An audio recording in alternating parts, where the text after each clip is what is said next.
I'm here with disturbing news about our favorite gadgets, cell phones, tablets, Wi-Fi, etc. Putting it bluntly, they are damaging the living cells in our bodies and killing many of us prematurely. I'm Dr. Martin Blank from the Department of Physiology and Cellular Biophysics at Columbia University. It is distressing for me and more than 160 colleagues who today are petitioning the United Nations requesting that they address this problem. We are scientists and engineers, and I am here to tell you we have created something that is harming us, and it is getting out of control. Before Edison's light bulb, there was very little electromagnetic radiation in our environment. The levels today are very many times higher than natural background levels and are growing rapidly because of all the new devices that emit this radiation. An example that a lot of us have in our pockets right now is the cell phone. One study shows that as cell phone usage has spread widely, the incidence of fatal brain cancer in younger people has more than tripled. We are putting cellular antennas on residential buildings and on top of hospitals where people are trying to get well. Wireless utility meters and cell towers are blanketing our neighborhoods with radiation.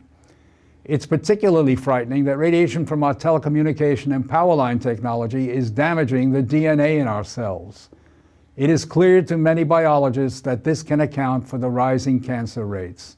Future generations, our children, are at risk. These biologists and scientists are not being heard on the committees that set safety standards. The biological facts are being ignored, and as a result, the safety limits are much too high. They are not protective.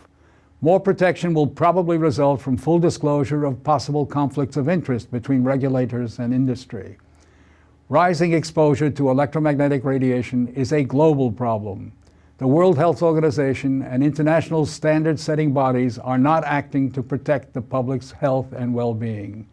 International exposure guidelines for electromagnetic fields must be strengthened to reflect the reality of their impact on our bodies and, in particular, on our DNA.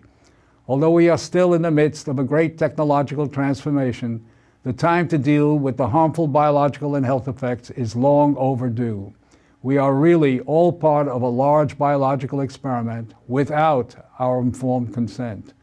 To protect our children, ourselves, and our ecosystem, we must reduce exposure by establishing more protective guidelines. And so today, scientists from around the world are submitting an appeal to the United Nations, its member states, and the World Health Organization to provide leadership in